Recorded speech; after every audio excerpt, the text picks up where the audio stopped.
प्रातः क्लास चल रहा था।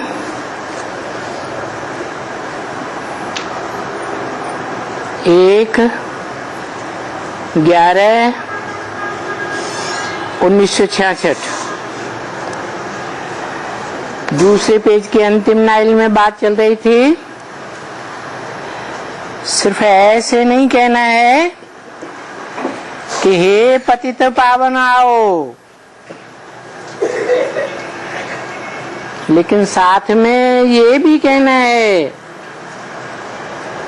कि हे पतितों को पावन बनाने वाले, हमको आकर के नालिश सुनाओ, क्योंकि ज्ञान से ही सद्गति होती है।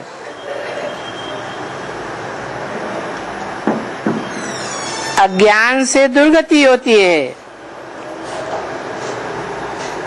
और इस दुनिया में जो भी देहधारी धर्मगुरु आत्माएं, मनुष्य आत्माएं हैं, वो सब जन्म मरण के चक्र में आने के कारण अज्ञानी हैं।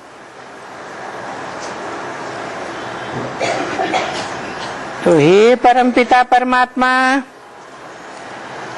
एक आप ही ऐसी आत्मा हो जो जन्म मरण के चक्र से न्यारी हो। इसलिए त्रिकालदर्शी हो, नालिशफुल हो। तो हे पतित पावन, आकर के हमको नालिश दो, नालिशफुल बनाओ। आप में क्या नॉलेज है वो भी तो आकर के बताओ।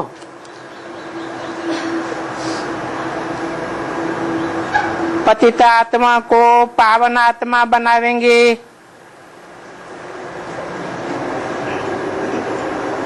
नई दुनिया बनावेंगे। नई दुनिया में जो भी आत्माएं होंगी, प्रजा वर्ग की होंगी, दास दासी वर्ग की होंगी, अधिकारी वर्ग की होंगी, राजा रानी वर्ग की होंगी,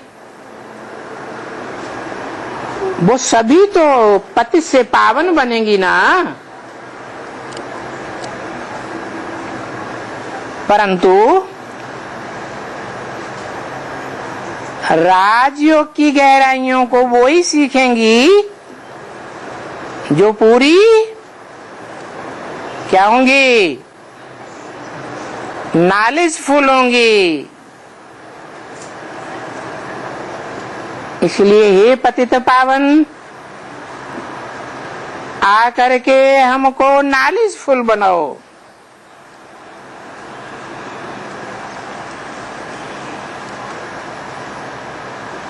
तो ये बात भी आकर के बताओ कि आप में क्या नॉलेज है।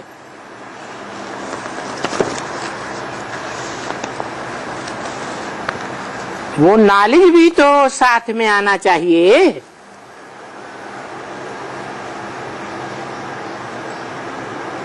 11/66 की वाणी का 3रा पेज।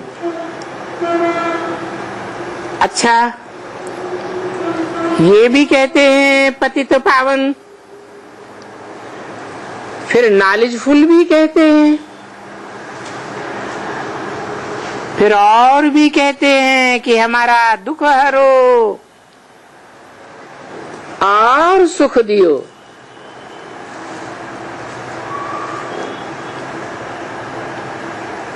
तो ये भी उन बेचारे भक्तों को मालूम नहीं है कि सुख कौन सा देंगे, है? बाप आवेंगे तो कौन सा सुख देंगे? अरे है, हाँ, इंद्रियों का सुख नहीं देंगे। इंद्रियां देह का अंग हैं। पंचभूतों से देह बनती है। पंचभूत नाशवान है और आत्मा अविनाशी है। हम अविनाशी आत्मा की संतान हैं। हम कोई पंचभूतों का, पृथ्वी जलवायु अग्नि आकाश, इनका जो संघात है प्रकृति, हम सिर्फ प्रकृति के रचना नहीं है, हम तो प्रवृत्ति की रचना है। प्रकृति और प्रकृति को कंट्रोल करने वाला बाप प्रकृति पति की रचना है। तो जैसा बाप वैसे बच्चे होने चाहिए। तो बाप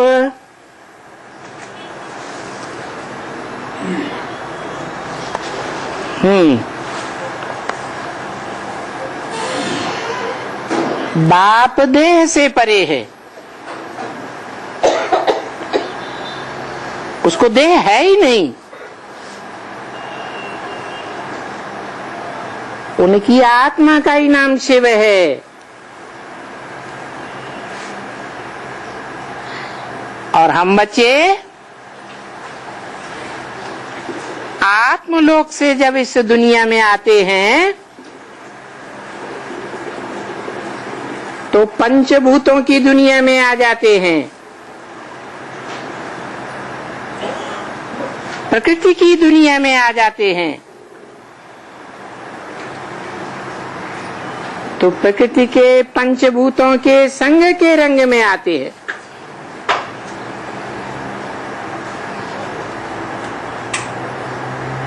प्रकृति के पांचों ही तत्व तीन गुणों से पसार होते हैं, सत, रज और तम।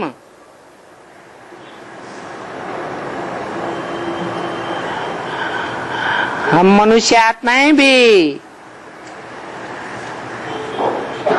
आत्मलोक से इस दुनिया में आने के बाद पंचभूतों की धारा में बहने लगते हैं।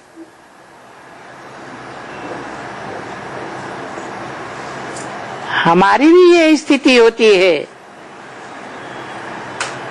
कि पहले हम सत्व प्रधान थे, फिर रजो प्रधान बने, फिर कलयुग में आकर के तमोह प्रधान बन जाते हैं।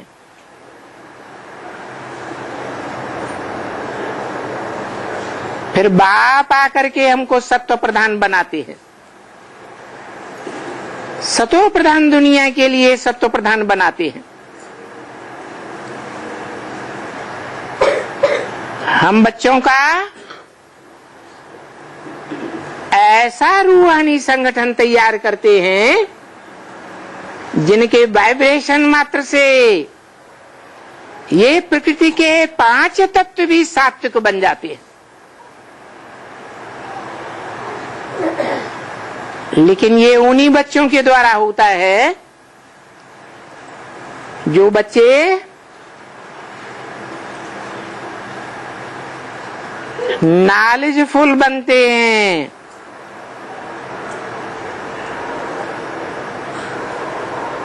बाप की पूरी पहचान,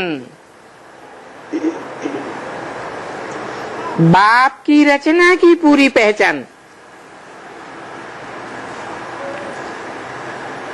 और इस षष्ठ चक्र की पूरी पहचान।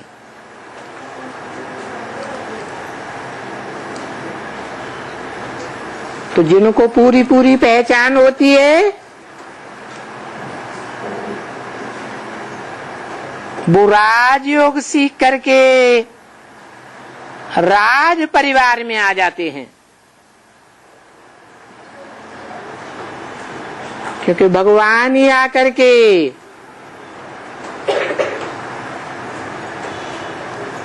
आधीन मनुष्य आत्माओं को स्वाधीनता का पाठ पढ़ाते हैं। और दुनिया में जितने मनुष्य मात्र हैं, XYZ, नंबर 1 से लेकर के लास्ट नंबर तक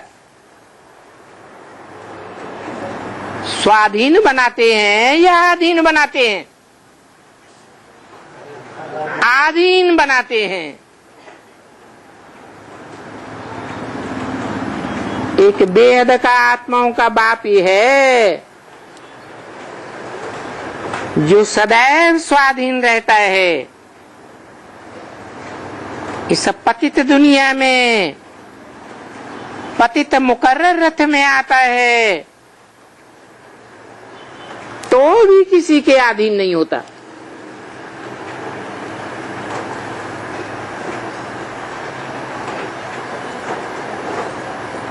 क्योंकि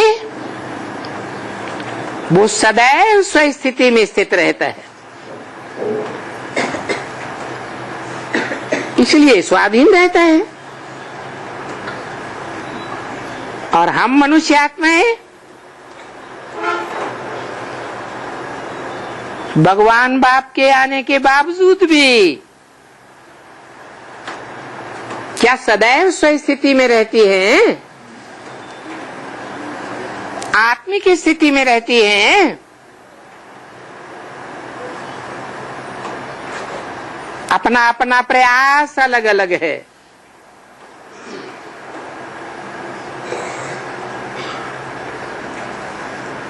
अपनी अपनी पुरुषार्थ की गति अलग अलग है। जो गति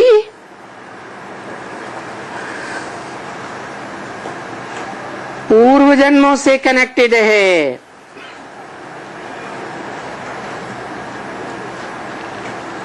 पूर्व जन्मों के अच्छे बुरे कर्मों से कनेक्टेड है,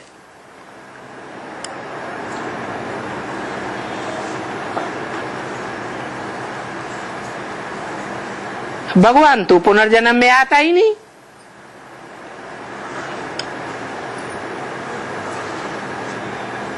तो जो जन्म मरण के चक्र से न्यारा है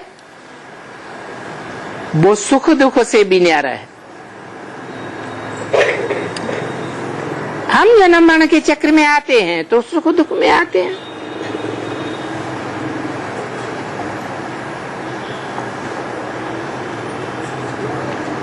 तो देखो,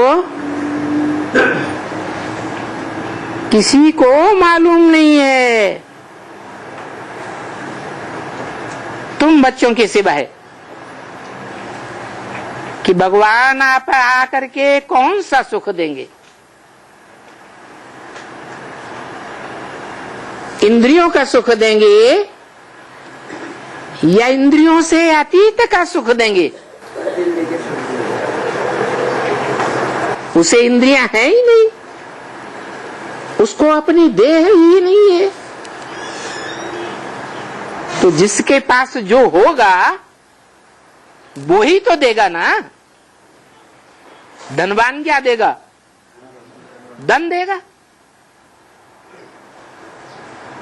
जिसको बहुत मकान होंगे वो क्या देगा? मकान देगा। भगवान के पास देह नहीं है, देह का सुख नहीं है, देह की इंद्रियां नहीं है तो इंद्रियों का सुख भी नहीं है, दुख भी नहीं है। इसलिए वो जब आता है प्रत्यक्ष रूप में इस सृष्टि पर,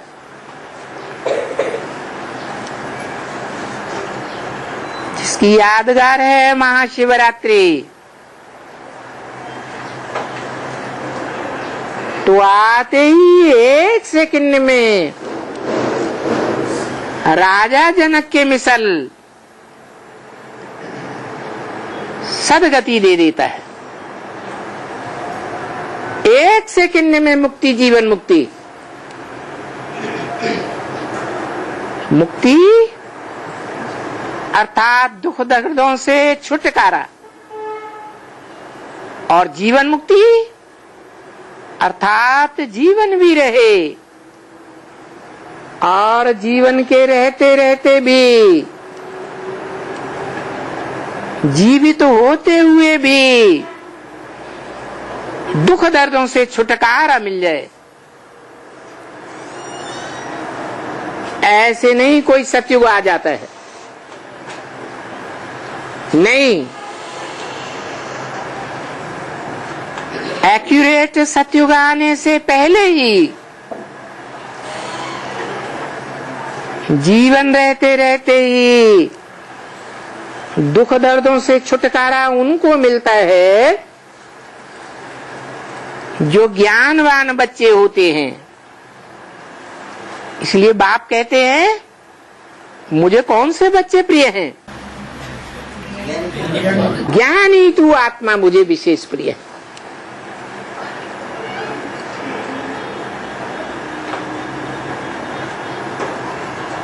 तो देखो,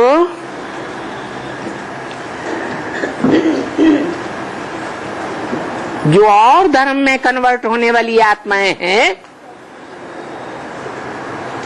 ब्राह्मणों की दुनिया में, क्योंकि शास्त्रों में भी ब्राह्मणों की 9 कुरियां गाई हुई हैं। तुम तो अव्वल नंबर कुरी के बच्चे हो। बाकी जो नीची कुरियों के ब्राह्मण हैं, पूरे 84 जन्म नहीं लेते हैं, कम जन्म लेते हैं। पूरी 16 कला संपूर्ण नहीं बनते, कम कला वाली आत्माएं बनते हैं।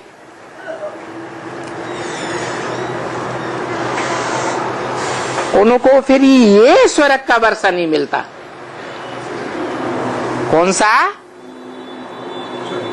कि जीवन भी रहे, और जीवन रहते रहते इसी पुरानी नरक की दुनिया के बीच में स्वर्ग का अनुभव करें। और तुमको वो ऊंचते ऊंच वर्षा प्राप्त होता है, जिसमें लगातार चढ़ती कला है, उतरती कला का नाम निशान नहीं रहता।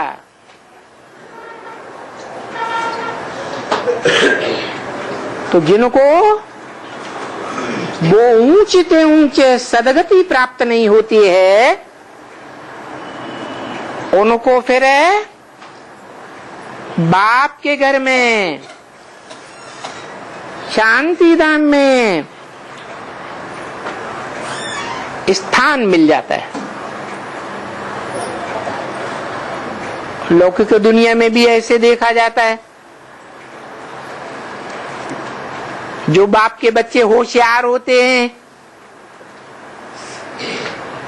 बाप की बात मानते हैं, बाप की दुकान संभालते हैं, उन बच्चों को बाप घर में रखता है या दुकान कारखाने में भेज देता है? दुकान कारखाना, धंधेधोरी में भेज देता है। और जो बच्चे निठल्ले बन जाते हैं, काम ही नहीं करते, बाप की बताई हुई बातों पर ध्यान ही नहीं देते, उनको क्या कर देते हैं? घर से बाहर निकाल देते हैं? नहीं, क्या करते हैं? उनको घर में बैठाए देते हैं। क्योंकि बाहर की दुनिया में जाएंगे तो वहां भी जाकर के ये हड़कंपा शांति महल फैलाएंगे, इसलिए घर में बैठाए देते हैं। तो ये बेहद का बाप भी क्या करते हैं? जो बाप की नॉलेज नहीं लेते, उन बच्चों को शांति धाम में बैठाए देते हैं। बाप का घर है शांति धाम। सुखधाम की रचना तुम्हारे लिए करते हैं।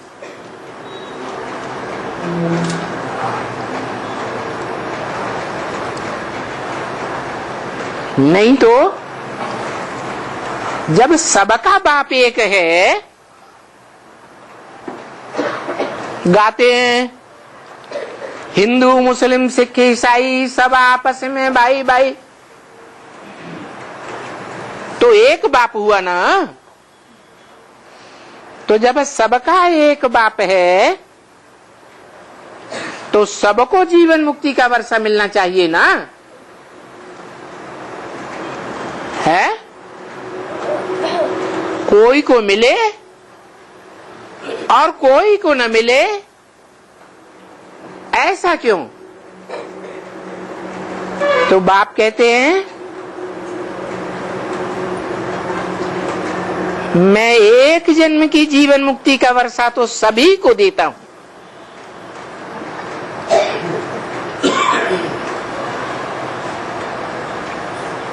ये डाडे का वर्षा है, मनुष्य सृष्टि के बाप का वर्षा नहीं है।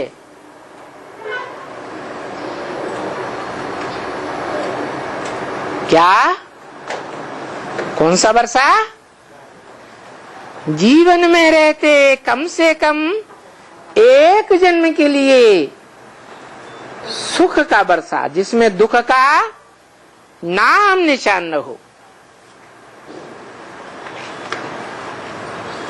ऐसा वर्षा पाने वाले दूसरे धर्म की आत्माएं, दूसरे धर्म के धर्म पिताएं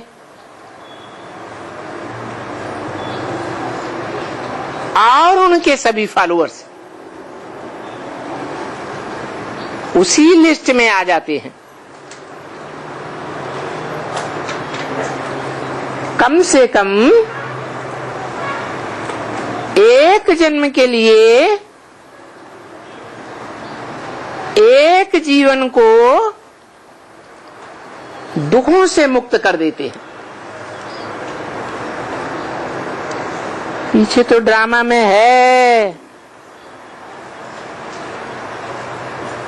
कि वो वहां इस सृष्टि में आते हैं, पंचभूतों की दुनिया में आते हैं,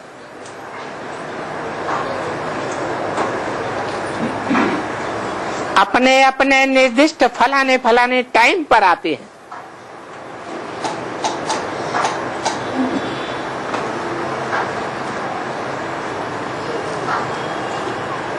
लेकिन तब आते हैं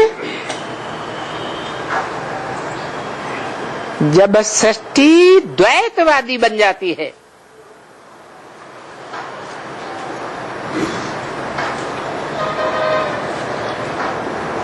देवताएं तो अद्वैत होते हैं, एक धर्म, एक राज्य, एक भाषा, एक कुल, एक मत। तो द्वैत हुआ क्या? ये तो अद्वैत हो गए। परंतु जब से सृष्टि रूपी रंगमंच पर ये दूसरे दूसरे धर्म पिताएं आने लगे, इन्होंने आकर के इस दुनिया में द्वैतवाद फैलाया।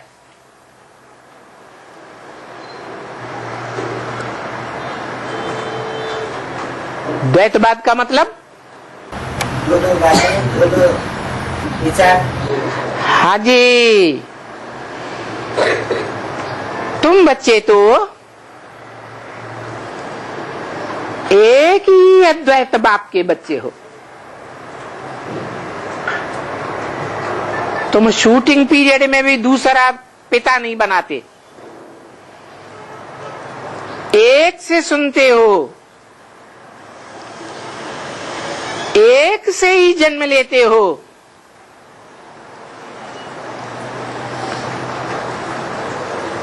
एक के अलावा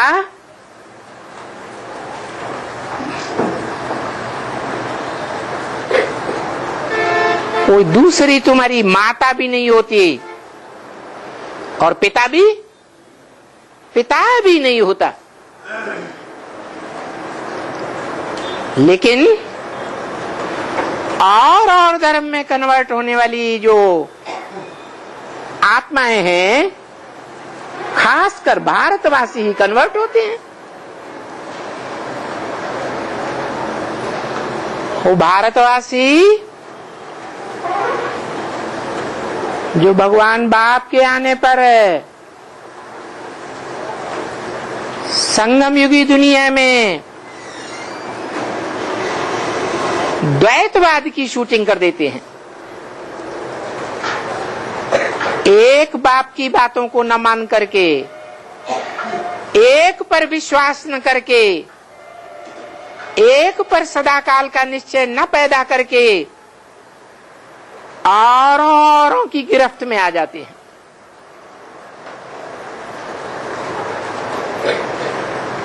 औरों को अपना बाप बना लेते हैं।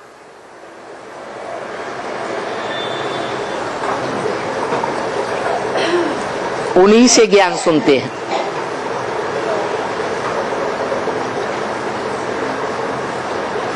उनसे जो ज्ञान सुनते हैं वो सुनाने वाले देहधारी हैं, जन्म जन्मांतर के, या विदेही हैं। देहधारियों से देह की इंद्रियों का सुख मिलता है। कौन से युग से? द्वैतवादी युग से। अतीन्द्रिय सुख उनको नहीं मिल सकता।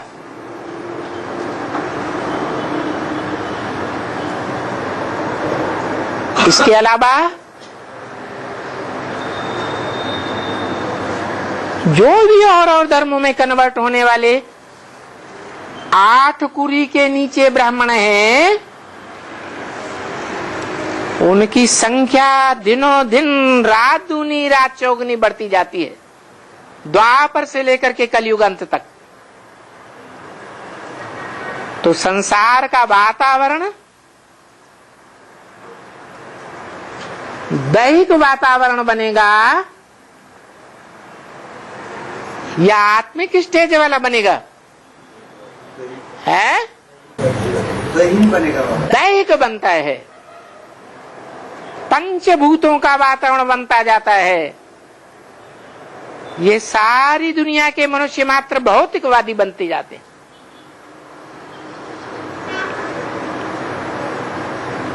आत्मवाद को भूल जाते हैं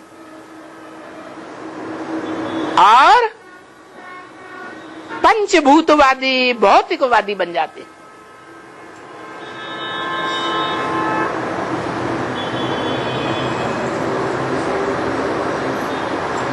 तुम बच्चे मुट्ठी भर रहते हो और वो दुनिया में करोड़ों की तादाद में हो जाते हैं।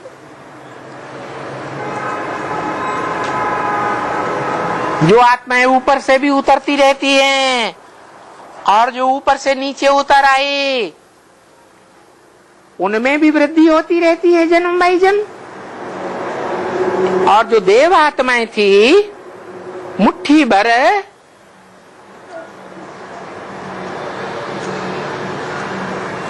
वो भारत माता में जन्म लेने वाली आत्माएं हैं। मातृदेशी हैं या पितृदेशी हैं? भारत माता कहा जाता है, भारत पिता नहीं कहा जाता, क्योंकि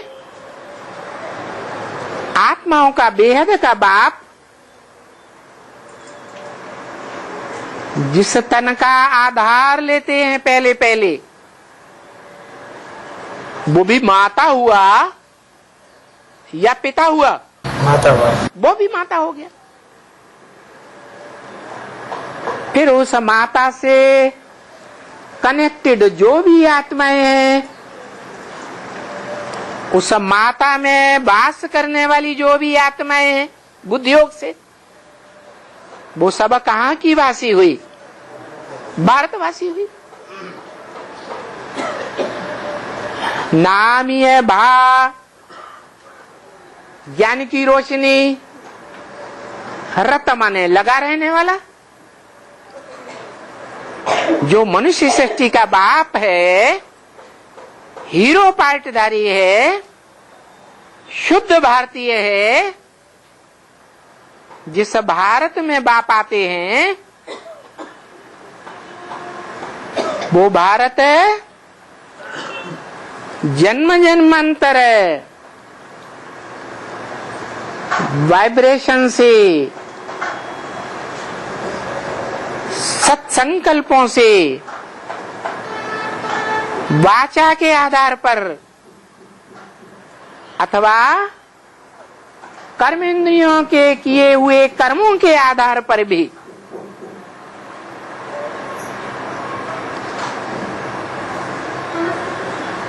शुद्ध भारतीय है या विदेशी संस्कार धारण करने वाला है?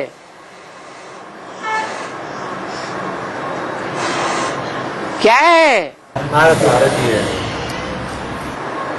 वो अकेला ही क्यों है और आत्माएं क्यों नहीं?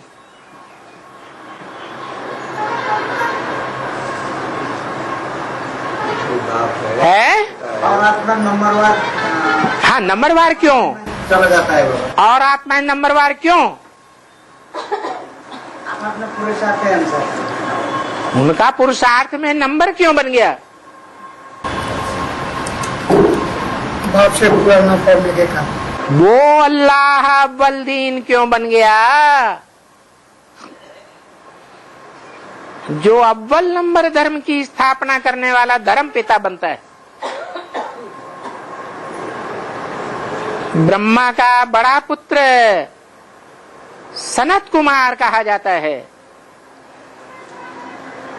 जिसके नाम पर सनातन धर्म नाम पड़ता है। हर धर्म के पिता के नाम पर धर्म का नाम पड़ता है, क्योंकि इस मनुष्य सृष्टि में जब से नई सृष्टि का सूत्रपात हुआ तो अव्वल नंबर कौन सी आत्मा है? प्रजापिता है बाबा। जो नई सृष्टि में वाइब्रेशन के आधार पर, सत्संकल्पों के आधार पर पहले प्रवेश करती है। वही मनुष्य सृष्टि का बीज, जिसे सभी धर्मों में आदम, एडम, हिंदुओं में आदिदेव, जैनियों में आदिनाथ कहा जाता है।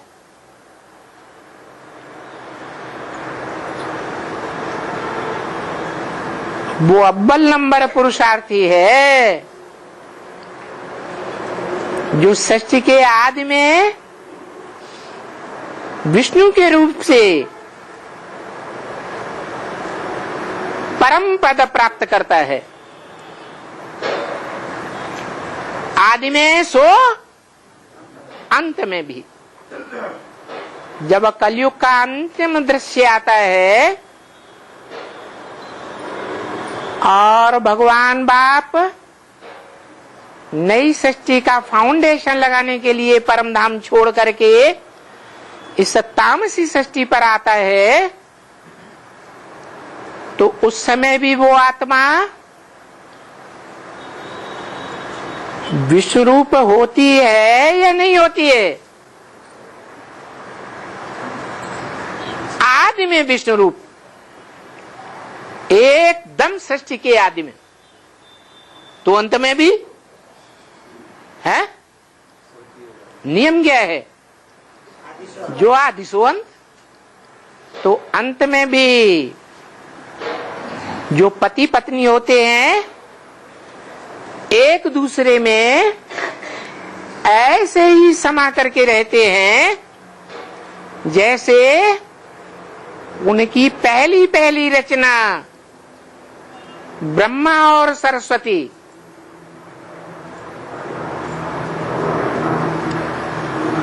कैसा जीवन बिताया उन्होंने। हम सब निराकर सरस्वती माता ब्रह्मा के एक एक शब्द को फॉलो करती थी या नहीं। नक्शे कदम पर चलने वाली थी या कोई बात में कभी विरोध करती थी। विरोध नहीं करती थी। तो देखो नई सृष्टि की शुरुआत जब सतयुग में होती है तब भी षष्ठी रूपी वृक्ष के पहले पत्ते के रूप में वो दोनों आत्माएं 16 कला संपूर्ण के रूप में अपने माता पिता को ही फॉलो करने वाली होती है। सिर्फ अंतर ये होता है कि माता पिता चढ़ती कला का पुरुषार्थ करने वाले थे और उनके बच्चे जो नई सृष्टि में पैदा होते हैं राधा कृष्ण, मनुष्य सृष्टि वृक्ष के पहले पत्ते वो चढ़ती कला में रहते हैं या उतरती कला में आ जाते। उतरती कला में आ जाते, लेकिन 16 कला संपूर्ण ही रहते या कलाएं नीचे चली जाती है।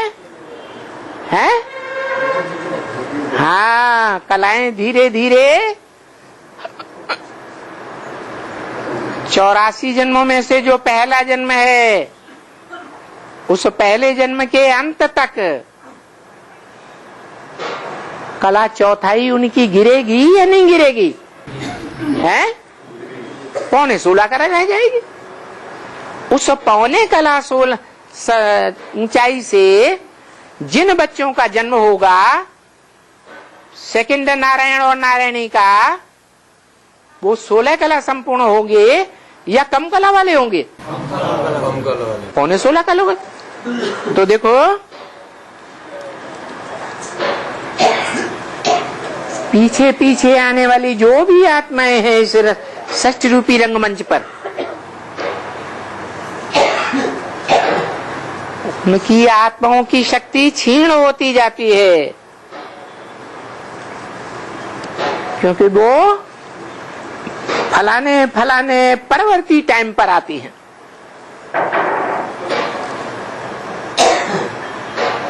अब ये भी तो सबको मालूम है कि भाई क्रिश्चियन धर्म तो जब था उनके आगे क्या था।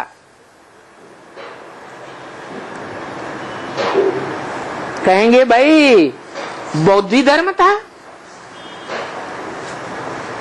अच्छा, बौद्ध धर्म के आगे क्या था।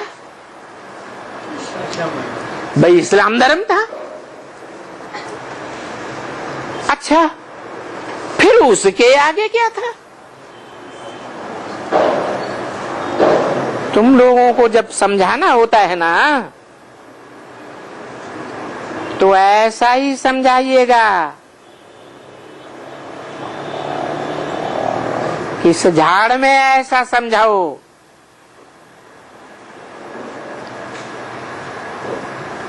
या ऐसे ऐसे समझाओ।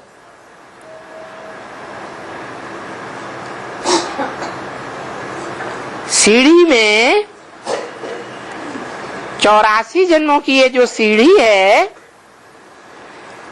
ये जो भी धर्म वाले आते हैं, इस्लामी, बौद्धी, क्रिश्चियन, सीढ़ी के आदि में नहीं है ना। है या नहीं है। इब्राहिम, बुद्ध, क्राइस्ट हैं? नहीं है। तो इसलिए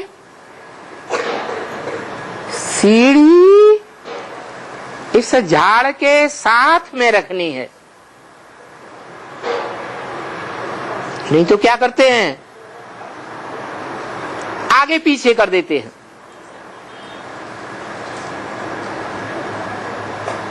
समझाने के समय में झाड़ के साथ सीढ़ी रखनी है, क्योंकि यहां भी सत्युग ऊपर में दिखाते हैं सीढ़ी में, और यहां भी जो गीता में बताया है कि ये मनुष्य सृष्टि का उल्टा झाड़ है, समझाने के लिए ये सीधा करके दिखाया है। वास्तव में जो जड़ें हैं वो ऊंची स्टेज वाली हैं, और जो शाखाएं हैं वो नीचे नीचे जाने वाली हैं।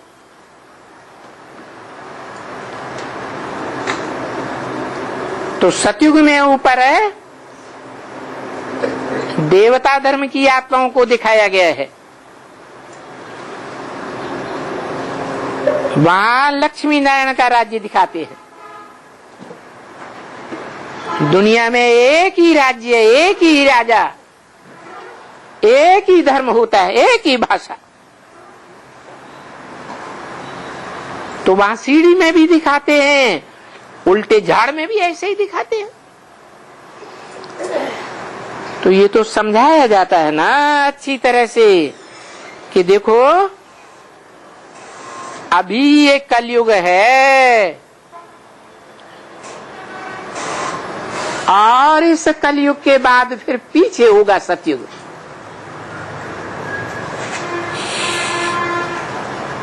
ये कलयुग में अनेक धर्म होते हैं, अनेक लोग होते हैं, या सतयुग में होते हैं? सतयुग में तो और धर्म ही नहीं होते हैं, तो जनसंख्या भी कम होती है। इसीलिए तो कहा है जो पीछे अनेक धर्म और उनके अनेक फॉलोअर्स हो जाते हैं दुनिया में, उन सब धर्म वालों को त्याग दो, उनका संग नहीं करो।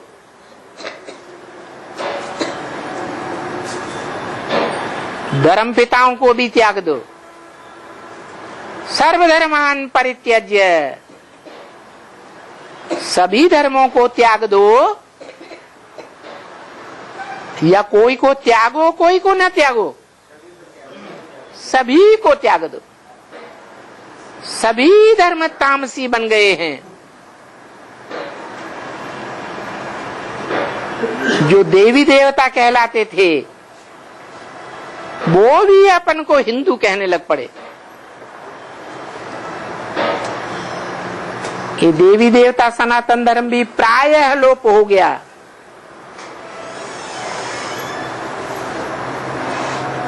इसलिए सबको मारो गोली। मना? गोली मारने का क्या अर्थ? हाँ, उनकी बातों को नहीं मान लेना है सहज रूप से। वो तो झूठी झूठी बातें सुनावेंगे। जैसे क्रिश्चियंस ने, मुसलमानों ने और धर्म वालों ने झूठी झूठी बातें सुना करके भारतवासियों को कन्वर्ट कर लिया। इसलिए उनकी बातों से प्रभावित नहीं होना है। प्रभावित हो जाएंगे तो उनकी प्रजा बनना पड़ेगा। क्या? यहां शूटिंग हो जाएगी उनके धर्म में कन्वर्ट होने की, तो तुमको प्रजा बनाकर तुम्हारे ऊपर राज्य करेंगे। इसलिए कभी भी कोई से प्रभावित नहीं होना। एक बाप, दूसरा मेरा कोई बाप नहीं। मैं किसी की बात को मानने वाला नहीं, और हठपूर्वक मानने की बात नहीं है। ज्ञान सागर बाप का ज्ञानी आत्मा बन करके दिखाना है। हर बात का जवाब ज्ञान से देना है।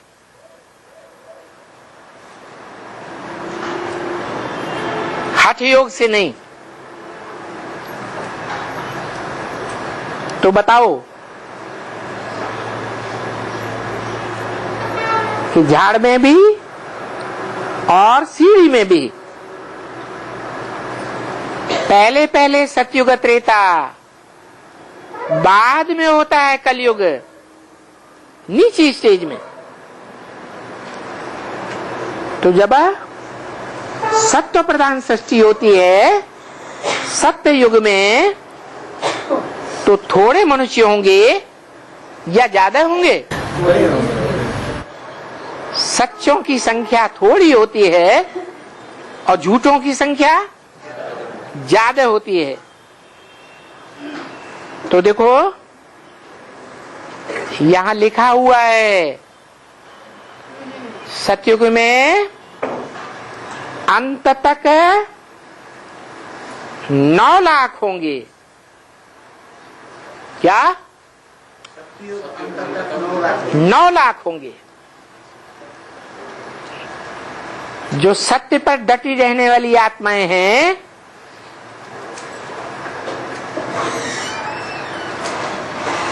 औरों के मुकाबले जास्ती।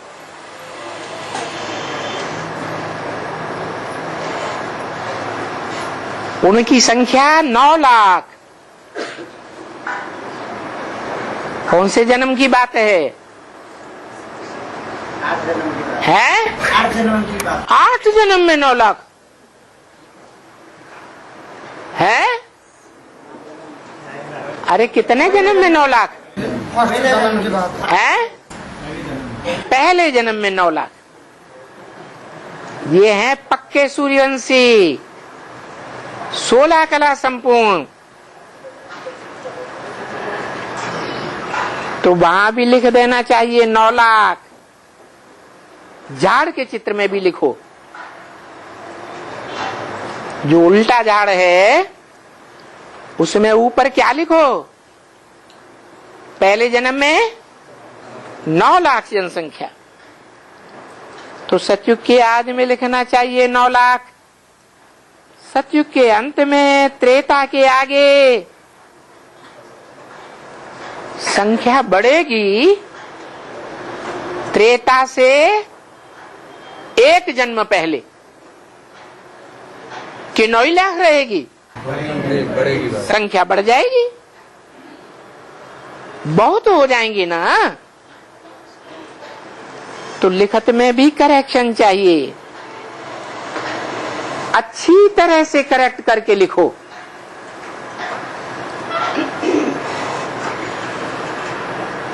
करेक्शन करने के लिए ब्रेन चाहिए, बुद्धि चाहिए। कहां से आवेगी बुद्धि? है?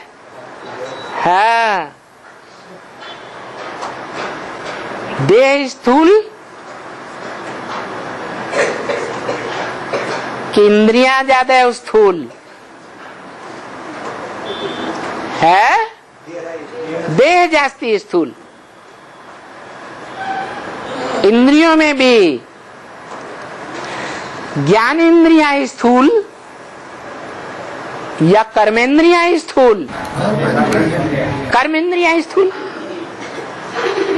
और इंद्रियों में भी 11वीं इंद्रिय मन, दोनों के बीच में 10 इंद्रियां और 11वां मन। ज्यादा स्थूल कौन है? स्थूल है? 10 इंद्रियां ज्यादा स्थूल। और ज्यादा सूक्ष्म कौन है? मन बहुत सूक्ष्म है। मन से भी जास्ती प्रबल कोई है जो अति सूक्ष्म है। क्योंकि एटम, जिससे एटम बम बनता है, जो एटम बम सारी दुनिया को खलास करने के निमित्त बन जाते हैं। इतनी ताकत होती है एटम में। क्यों ताकत होती है? क्योंकि अरे सूक्ष्म होता है। जो जितना जास्ती सूक्ष्म उतना जास्ती ताकतवर बन जाता है। तो देखो, इंद्रियों से मन सूक्ष्म है और मन से बुद्धि सूक्ष्म है, जिसे त्रिनेत्री कहा जाता है। भारतीय परंपरा में, शास्त्रों में त्रिनेत्री किसको कहा जाता है? हैं? अरे कोई 3 नेत्र वाला है? कोई नहीं। शंकर शंकर को दिखाते हैं। और उस त्रिनेत्री से भी जास्ती कोई सूक्ष्म है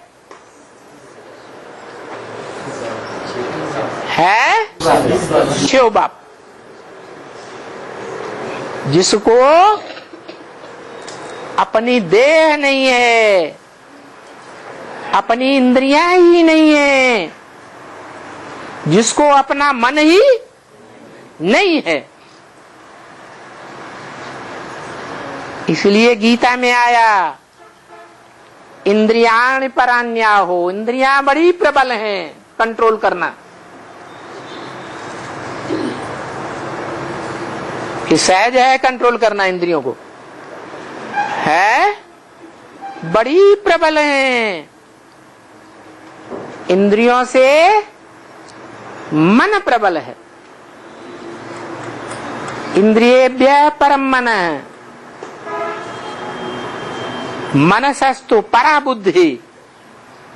मन से भी प्रबल त्रिनेत्री बुद्धि। यो बुद्धिया परसस्तु सह। जो उस त्रिनेत्री बुद्धिमान से भी परे है, वो कौन है? सह, वो परमपिता परमात्मा ही बुद्धि से भी परे है, त्रिनेत्री से भी परे है। क्यों परे है? क्योंकि वो मन से भी ज्यादा सूक्ष्म है और मन को कंट्रोल करने वाली जो बुद्धि है, उस बुद्धि से भी जास्ती कंट्रोल है उस परमपिता परमात्मा का। तो हम आत्माएं भी क्या करें? किसको याद करें? देह को याद करें, देह की प्रबल इंद्रियों को याद करें, इंद्रियों में प्रबल मन को याद करें, मन से भी प्रबल त्रिनेत्री शंकर को याद करें।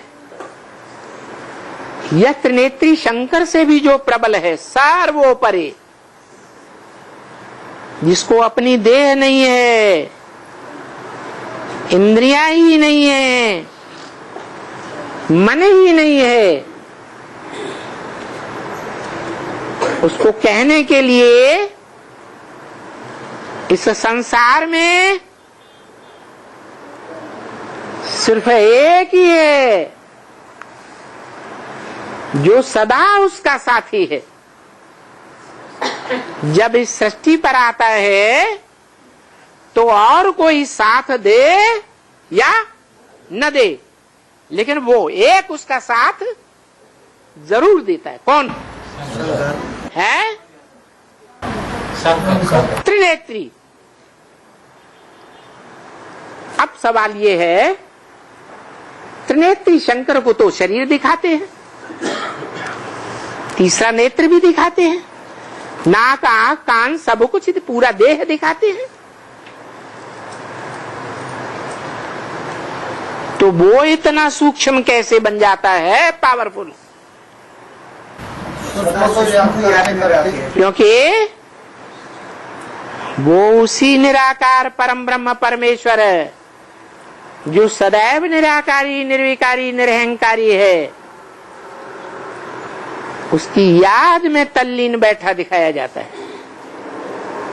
चित्र बने हुए हैं, चित्र काहे की यादगार होते हैं?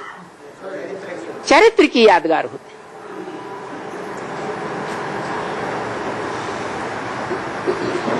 तो देखो, हम बच्चों को भी क्या करना चाहिए? निरंतर याद में रहना चाहिए। निरंतर उस साकार में आए हुए निराकार की याद में रहें, क्योंकि सिर्फ निराकार को याद करना बहुत कठिन है। वो सिर्फ धर्म पिताएं ये हैं जिनको दुनिया की बड़े से बड़ी आबादी झुक जाती है।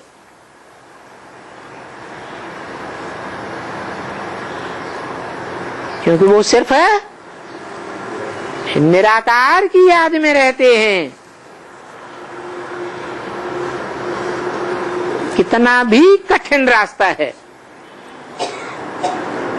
जो गीता में बोला है, अव्यक्तात् गतिर् दुखम देहबद्धिर्वाप्यते।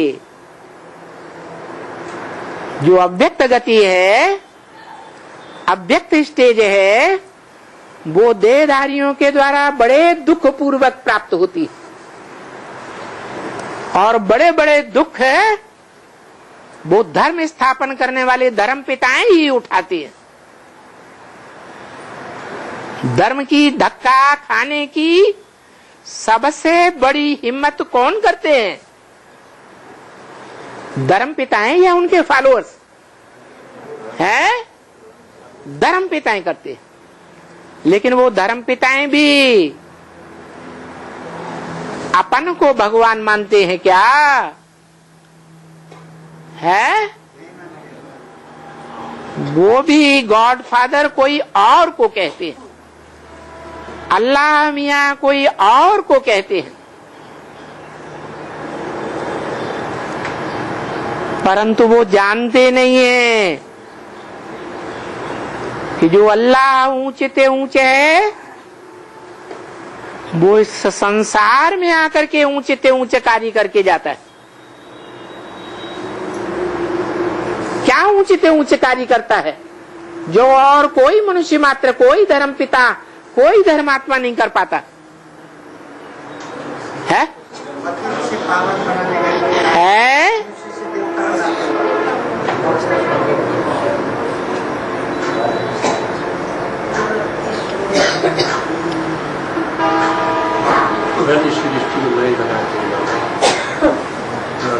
नरक की दुनिया को स्वर्ग बनाने का काम कोई भी धर्म पिता नहीं करता। ये एक ही परम पिता परमात्मा है। जब आता है तो नरक को स्वर्ग बनाता है। नरक क्यों कहा जाता है? क्योंकि नर ही करने वाला है वो दुनिया को बनाने वाला। नरक की दुनिया को बनाने वाला कौन? नर, मनुष्य। और वो नर है ही नहीं, वो मनुष्य है ही नहीं। मननात् मनुष्य कहा जाता है। जो मन का उपयोग करता है वो मनुष्य होता है।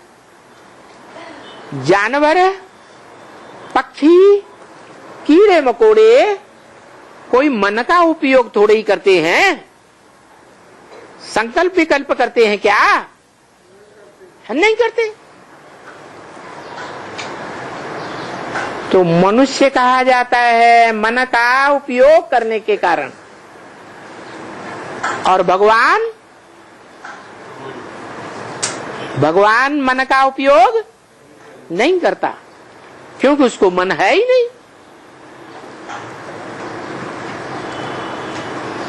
वो तो असोचता है, क्यों? क्योंकि उसको सोच विचार करने की दरकार ही नहीं। क्यों दरकार नहीं? उनका मन है ही नहीं बाबा। नहीं, दरकार इसलिए नहीं है कि वो जन्म मरण के चक्र से न्यारा होने के कारण तीनों कालों को जानता है, तो उसको कुछ भी सोच विचार करने की दरकार है ही नहीं।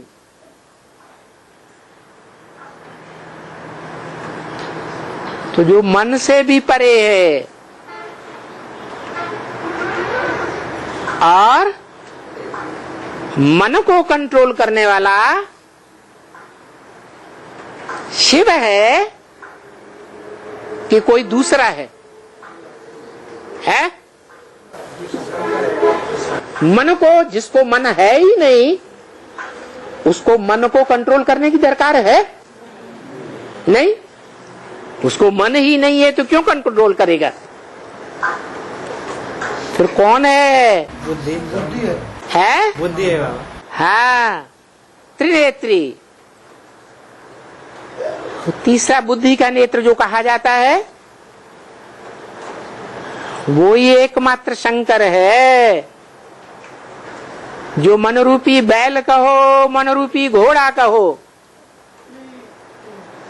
उसके ऊपर सवार दिखाया जाता है। शंकर की सवारी क्या दिखाते हैं? बैल दिखाते हैं। तो ये जो बैल है वो कौन सी आत्मा है?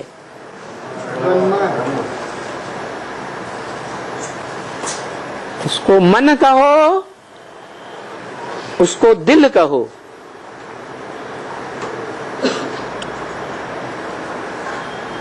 वो दिल का दिल वाला कौन है? दिला कृष्ण नहीं कहते, दिला शिव नहीं कहते, दिला ब्रह्मा नहीं कहते, विष्णु नहीं कहते। क्या कहते हैं? दिलाराम। जरूर राम वाली आत्मा है।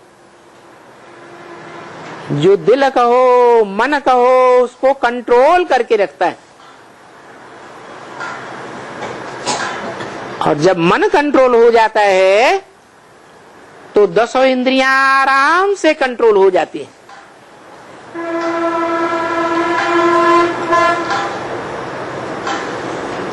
अभी क्या कहें? है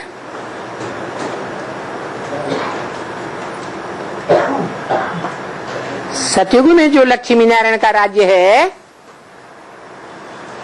वहां लक्ष्मी नारायण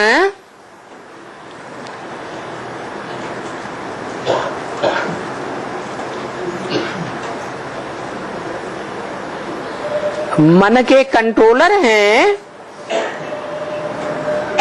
या कंट्रोल्ड होने वाले हैं? रचयिता हैं या रचना है? रचना किसके कंट्रोल में होनी चाहिए? रचयिता के कंट्रोल में होनी चाहिए। तो संगम युग में जो लक्ष्मी नारायण है वो रचयिता है, मन को कंट्रोल करने वाले हैं, कंट्रोलर हैं। इसलिए उनको ऊपर दिखाया है। और जो कंट्रोल्ड होने वाले बच्चे हैं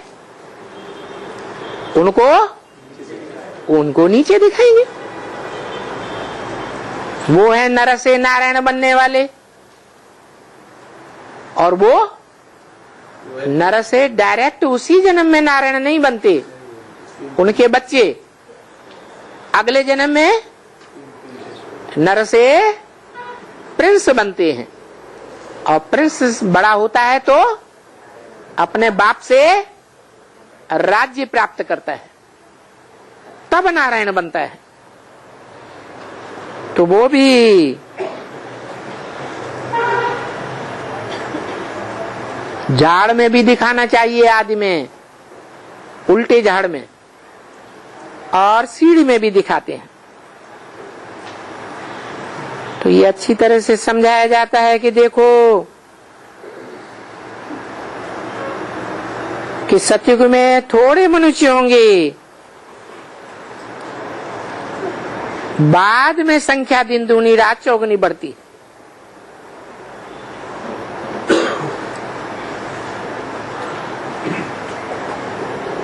ये बुद्धि से विचार करने की बातें हैं।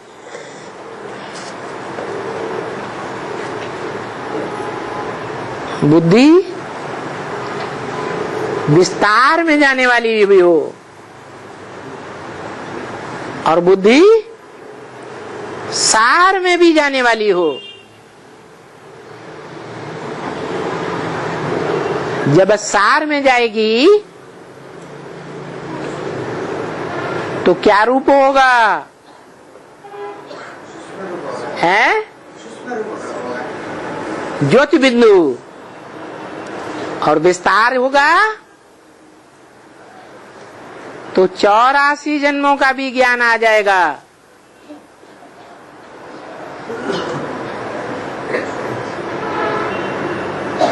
तो देखो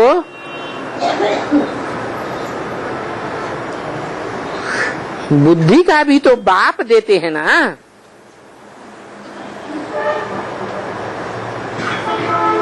है बुद्धि का वरदान कौन देते हैं? बाप देते हैं। किस आधार पर देते हैं? ज्ञान के आधार। हाँ जी, ज्ञान माने जानकारी, पहचान।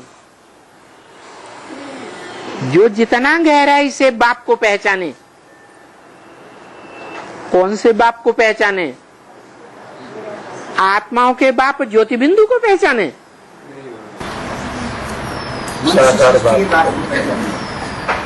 वो छोटे बच्चों की नॉलेज है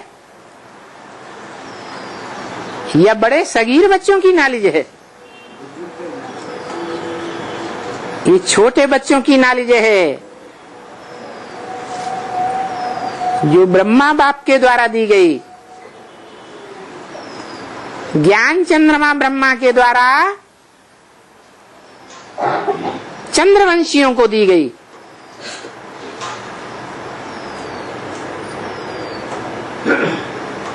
बाप आकर के ऊंची नॉलेज देते हैं। जिस बाप को सुप्रीम टीचर कहा जाता है वो एक ही बाप है जो बीज बोने वाला बाप भी है।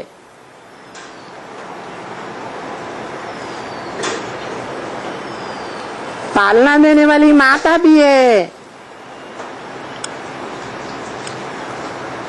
और पढ़ाई पढ़ाने वाला ऊंचे स्तर की सुप्रीम टीचर भी है।